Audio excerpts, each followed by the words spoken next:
오늘 은혜 받으실 하나님의 말씀을 함께 살펴보도록 하겠습니다. 오늘 은혜 받으실 하나님의 말씀은 우리 고린도전서 10장 우리 1절로 13절 말씀을 보도록 하겠습니다. 고린도전서 10장 1절에서 13절 말씀입니다. 우리 성경을 보시고 또 스크린을 보시고 우리 같이 합독하도록 하겠습니다. 형제들아, 나는 너희가 알지 못하기를 원하지 아니하노니 우리 조상들이 다 구름 아래에 있고 바다 가운데로 지나며 모세에게 속하여 다 구름과 바다에서 침례를 받고 다 같은 신령한 음식을 먹으며 다 같은 신령한 음료를 마셨으니 이는 그들을 따르는 신령한 반석으로부터 마셨음에 그 반석은 곧 그리스도시라. 그러나 그들의 다스를 하나님이 기뻐하지 아니하셨으므로 그들이 광야에서 멸망을 받았느니라. 이러한 일은 우리의 본보기가 되어 우리로 하여금 그들이 악을 즐겨한 것 같이 즐겨하는 자가 되지 않게 하려 함이니 그들 가운데 어떤 사람들과 같이 너희는 우상 숭배하는 자가 되지 말라. 기록된 바 백성이 앉아서 먹고 마시며 일어나서 뛰논다 함과 같으니라. 그들 중에 어떤 사람들이 음행하다가 하루에 23,000명이 죽었나니 우리는 그들과 같이 음행하지 말자. 그들 가운데 어떤 사람들이 주를 시험하다가 뱀에게 멸망하였나니 우리는 그들과 같이 시험하지 말자. 그들 가운데 어떤 사람들이 원망하다가 멸망시키는 자에게 멸망하였나니 너희는 그들과 같이 원망하지 말라. 그들에게 일어난 이런 일은 본보기가 되고 또한 말세를 만난 우리를 깨우치기 위하여 기록되었느니라. 그런즉 선질로 생각하는 자는 넘어질까 조심하라. 사람이 감당할 시험 밖에는 너에게 당한 것이 없나니 오직 하나님은 미쁘사 너희가 감당치 못할 시험 당함을 허락지 아니하시고 시험 당할 즈음에 또한 피할 길을 내사 너희로 능히 감당하게 하시느니라. 아멘. 오늘 저는 이 말씀에 의지해서 우리를 깨우치기 위하여라는 이런 제목으로 은혜를 나누도록 하겠습니다. 우리가 믿음 생활을 하면서 우리 깨달음이 얼마나 귀하고 중요한지 모릅니다. 우리 세상을 살아가면서 마음에 깨닫는 것이 없다면 아마 우리의 신앙 성숙은 일어나지 않을 겁니다. 만약 이런 깨우침이 없다면 매일 죄를 짓고 매일 회개하고 이런 것들이 반복되다가 우리 말 것입니다. 이 깨우침이 있는 삶은 우리의 신앙에 놀라운 변화를 주고 신앙의 성숙을 이루게 되는 것을 보게 됩니다. 여러분, 오늘 말씀은 우리 선조 이스라엘 백성들에 대한 말씀인데요. 이 광야를 지나오는 이런 과정 속에서 우리 세 가지 부분으로 오늘 말씀을 나누고 있습니다. 우리 첫째 부분은 우리 1절에서 4절 말씀인데요. 이스라엘 백성들이 받은 하나님의 은혜에 대해서 기록을 하고 있고, 우리 둘째 부분은 우리 5절에서 10절 말씀으로 이스라엘 백성들이 광야를 지나면서 죄를 범하고 또 그것 때문에 우리 하나님께 우리 징벌을 받는 그런 내용이 기록되어 있고, 우리 세 번째 부분은 우리 11절에서 13절 부분으로 이것으로 인해서 우리가 깨우침을 받아야 될 것이 무엇인지에 대해서 우리 말씀하고 있습니다. 우리 하나님은 항상 우리에게 은혜를 베푸시기를 원하십니다. 우리 1절에서 4절 말씀을 우리 살펴보면요, 이 출애굽에 대한 과정이죠. 우리 이제 애굽에서 탈출해 나와서 이 출애굽을 하는 그런 과정 속에 하나님께서 행하신 일이 낮에는 구름 기둥을 주시고 밤에는 불 기둥으로 인도하셨다는 거예요. 이 보호지 않습니까? 보호. 어떤 민족도 그런 은혜로 불 기둥을 세우고 구름 기둥을 세워서 인도하셨다는 그런 기록이 없습니다. 그런데 여러분, 이 팔레스틴의 날씨가 낮에는 햇빛이 강하게 쬐어서 덥고 밤에는 갑자기 온도가 떨어져서 굉장히 추운 이런 환경에 딱 맞게 이런 구름 기둥으로 해를 가려주시고 밤에는 잘 때 불 기둥으로 높이 세워서 그 열기가 우리 평안한 잠을 자게 하셨다는 겁니다. 이런 걸 생각해 볼 때 하나님은 너무 세밀하신 하나님이다. 이 추위와 이 더위를 잘 이렇게 막아설 수 있는 그런 은혜를 베푸시는 이런 모습을 보게 됩니다. 그리고 홍해를 가르시고 그 바다 가운데를 지나가게 하셨는데 사도 바울은 이것을 우리 침례를 베푸셨다고 이렇게 표현을 하셨습니다. 여러분, 침례라는 것은 침례를 받은 조건이 있잖아요. 하나님의 백성으로 자기에게 믿음을 가졌을 때, 예수 그리스도가 나의 구세주라고 믿었을 때 침례를 받게 되죠. 바로 이 침례를 주셨다는 것은 하나님의 백성으로 이 홍해를 지나가는 그 가운데 인쳐 주셨다. 너는 내 것이라는 이런 이스라엘 백성에 대한 하나님의 표현이죠. 바로 하나님의 백성으로 삼으신 것을 말씀합니다. 또 두 번째는요, 매일 하늘에서 내려주시는 이런 신령한 만나를 먹었고, 또 바위를 터뜨려서 우리 솟아나는 그 신령한 음료를 마시게 했다는 이런 표현을 하고 있습니다. 우리 인간적으로는 할 수 없죠. 하늘에서 만나가 내리는 것, 하나님이 주시는 우리 강력한 은혜지 않습니까? 광야에서 굶어 죽을 수밖에 없는 그런 이스라엘 백성들, 그 수많은 그 사람들을 우리 매일 아침마다 내리지는 이런 만나를 통해서 먹이셨다는 것. 그리고 물이 없을 때는 이런 이 바위를 터뜨려서 신령한 음료를 마시게 하는 그런 은혜를 베푸셨다는 것을 보게 됩니다. 우리가 할 수 없는 이런 암담한 과정 속에서도 하나님은 우리에게 먹을 양식을 주시고 또 물을 마시게 하시고 필요한 모든 것들을 다 공급해 주시는 하나님의 은혜를 여기서 발견하게 됩니다. 4절에서 이렇게 표현합니다. 다 같은 신령한 음료를 마셨으니 이는 그들을 따르는 신령한 반석으로부터 마셨음에 그 반석은 곧 그리스도시라. 그 반석은 바로 예수 그리스도, 우리의 구주시라는 것입니다. 그래서 하나님은 바로 택하신 백성들에게 지극한 사랑으로 보살펴 주시는 은혜를 베풀고 계십니다. 지금도 우리에게 이런 어려움과 힘듦이 겹치지만 우리도 바로 이런 하나님의 지극한 은혜의 보살핌을 받고 있다는 것을 기억하시기 바라겠습니다. 두 번째는, 그런데 이런 은혜를 받았음에도 불구하고 이스라엘 백성들은 하나님 앞에 죄를 짓고 또 하나님의 징벌을 받는 이런 모습을 보게 됩니다. 여러분, 그들이 광야를 통과하면서 지은 죄가 무엇일까요? 우리 잘 아시는 말씀들이죠. 그들은 금송아지 우상을 만들어서 그것을 아주 음란하게 섬겼습니다. 먹고 마시고 소리 지르며 주변을 빙빙 도는 그런 우를 범했습니다. 하나님의 어떤 분이신지를 우리 깨달은 것 같았었는데 깨닫지 못했다는 거예요. 우상을 가장 싫어하시는 이런 하나님에 대해서 금송아지를 만들었다. 여러분, 출애굽기 32장 6절에 보면 이렇게 말합니다. 이튿날에 그들이 일찍 일어나서 번제를 드리며 화목제를 드리고 백성이 앉아서 먹고 마시며 일어나서 뛰놀았다. 이 말씀은요, 우상을 중심으로 해서 이렇게 막 돌고 춤추고 음란하게 섬기고 그렇게 했다는 겁니다. 하나님 편에서 보실 때는 은혜를 베푸시고 홍해를 갈라 건너게 하셨는 그런 은혜도 있고, 바로 이 금송아지를 만드는 섬기는 그런 모습에 얼마나 가슴이 아프셨을까, 이렇게 생각이 됩니다. 이스라엘 백성들은 하나님께서 이렇게 가증히 여기시는 이런 우상 숭배를 서슴지 않고 행했다. 여러분, 근데 이런 것이요, 우리 가운데도 일어난다는 거예요. 믿음이 좋게 여겨졌는데 나중에 보면은요, 자신도 깨닫지 못하는 죄를 범하고 살더라는 이런 생각이 나지 않습니까? 또 말씀하시는데 음행을 하다가 하루에 우리 여기 성경에 보면 2만 3천 명이 죽었다 이렇게 얘기합니다. 그런데 민수기 25장 1절에 보면 이렇게 말합니다. 이스라엘이 시딤에 머물렀더니 그 백성이 모압 여자들과 음행하기를 시작하니라.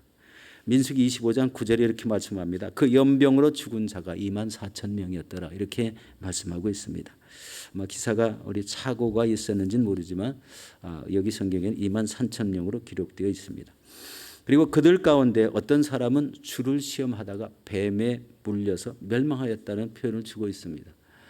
이제 우리가 이 민수기를 우리 이제 거의 다 끝나가죠. 민수기 21장에 보면은 21장 6절에 보면 야훼께서 불뱀들을 백성 중에 보내어 백성을 물게 하심으로 이스라엘 백성 중에 죽은 자가 많은지라라고 이렇게 말하십니다.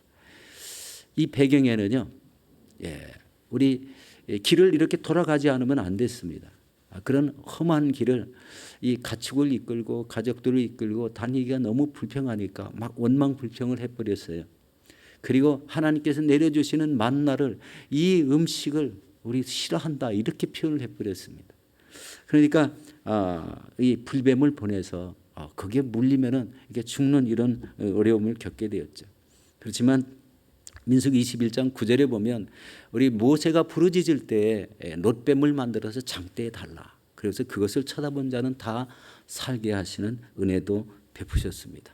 이 장대에 달린 이 놋뱀, 그것을 예수 그리스도를 십자가를 상징해서 십자가를 바라보고 예수 그리스도를 믿는 자는 모두 다 살게 하시는 그런 은혜의 역사를 우리 표현하고 있습니다. 그다음에 12명의 정탐꾼들이 나갔다가 10명의 부정적인 이런 보고를 하고 이 하나님을 거역하면서 한 장관을 세워서 다시 애굽으로 돌아가자라고 이렇게 했을 때 하나님은 너무 우리 이제 뭐라 그럽니까? 진노를 내셔서 우리 계수된 20세 이상의 그 남자들을 광야에서 하나하나 이 38년 동안 지나가는 그 과정 속에 다 광야에서 엎드러지게 합니다. 죽게 만드는 거예요. 이 하나님을 시험하다가 이런 어려운 일을 이렇게 당하는 이런 모습 속에 믿음이 과연 얼마나 중요한가, 올바로 세워지는 믿음이 얼마나 중요한가, 내가 이렇게 하면은 이것이 죄다라고 깨우치는 그 깨우침이 얼마나 중요한가라는 것을 여기서 다시 살펴보게 됩니다. 이 원망하고 불평하는 죄, 우리가 알지 못하게 우리 다른 사람들과 합해서 원망하고 불평하는 이런 죄가 우리 하나님이 듣기에는 엄청나게 이렇게 악한 죄라는 겁니다. 은혜를 베푸시는 하나님께 원망하고 불평해서 죄를 범하는지도 모르고 계속 이렇게 죄를 범하는 그런 상황을 우리 잘 보고 있습니다.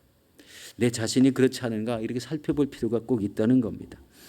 우리 민수기 14장 35절에 이렇게 말합니다. 나 야훼가 말하였거니와 모여 나를 거역하는 이 악한 회중에게 내가 반드시 이와 같이 행하리니 그들이 이 광야에서 소멸되어 거기서 죽으리라.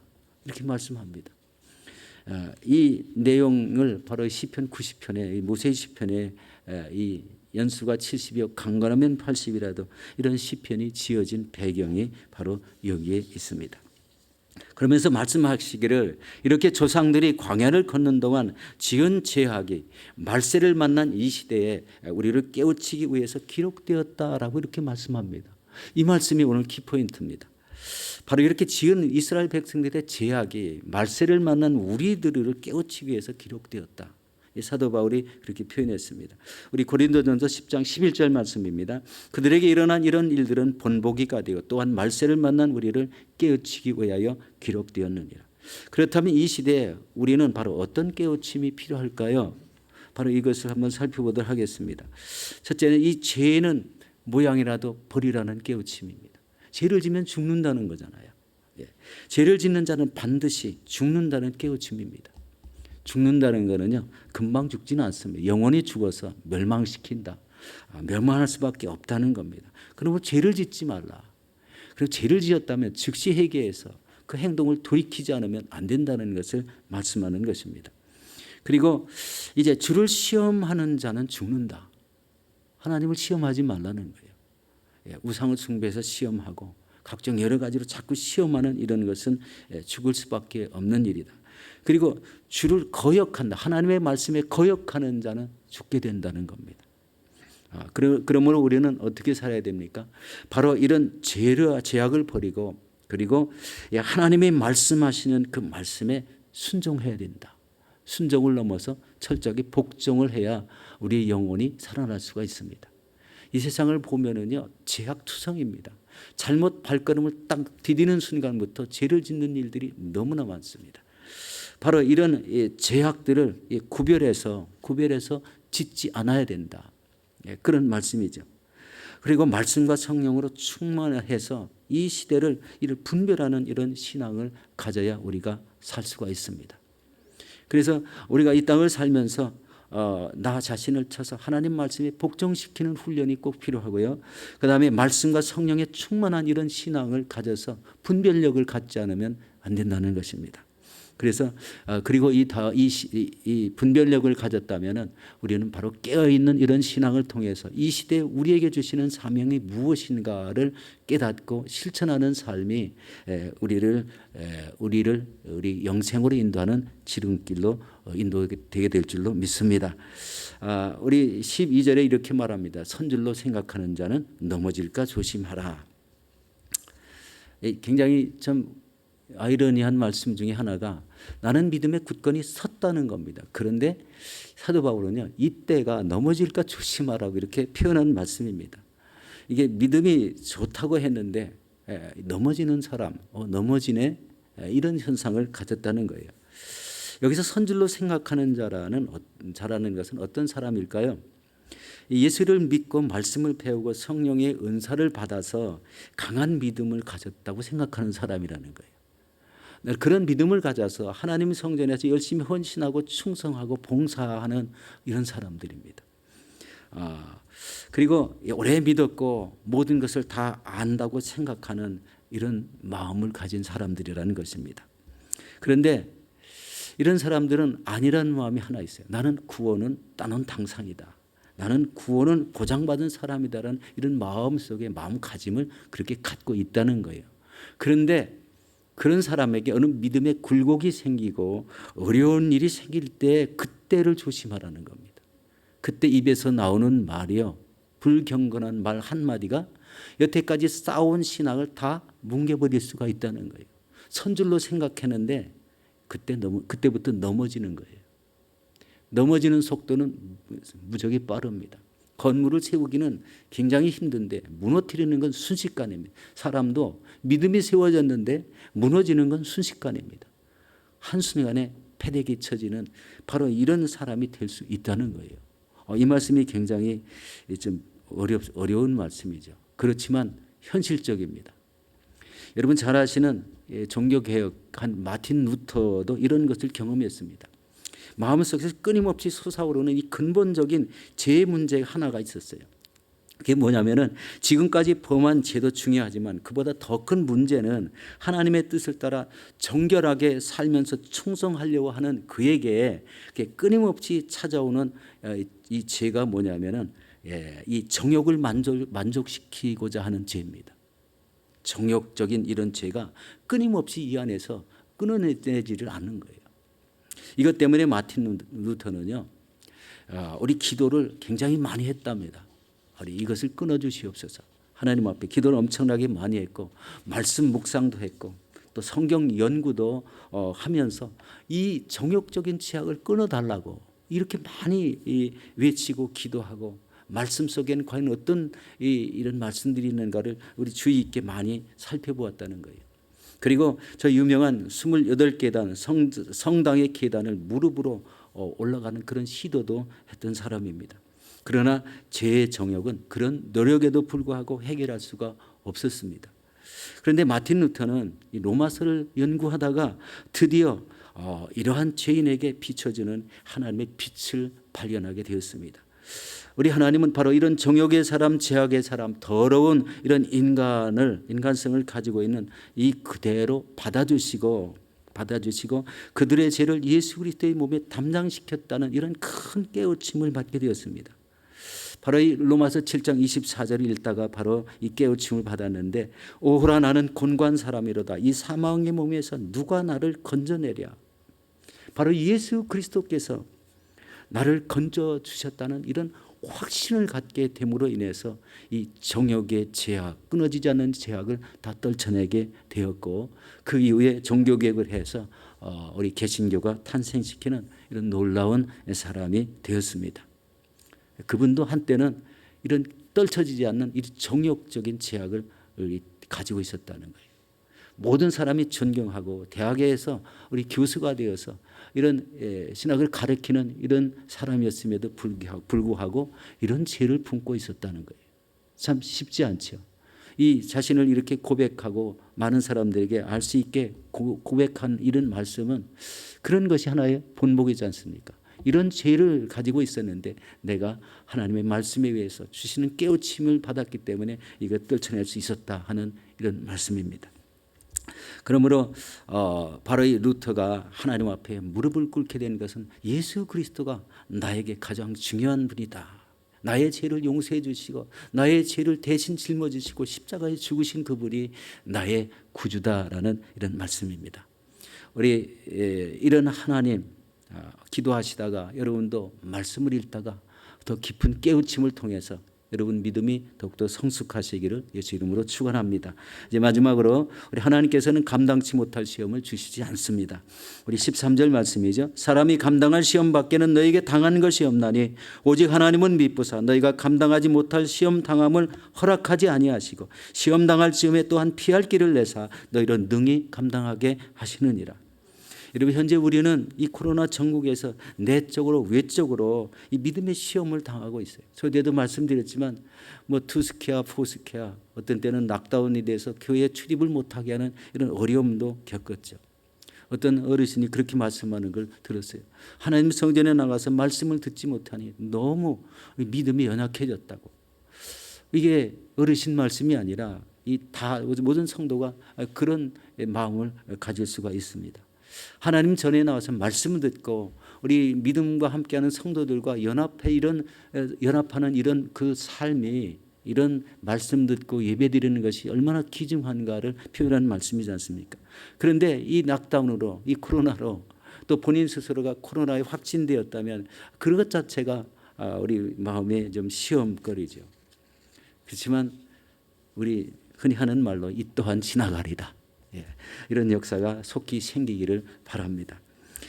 중요한 것은요, 우리가 당하는 이 시험이요 감당할 만한 시험이라는 겁니다. 하나님이 이런 코비드19를 주었어도 우리 믿음의 사람들은 이것을 감당할 수 있는 시험밖에 되지 않는다. 두려워하지 말라는 그런 말씀 아니겠습니까? 그리고 이 시험은 이 시대 속에 성도들의 믿음을 움츠리게 했지만 더 성숙해 되는 귀한 이런 연단이 있기를 바랍니다.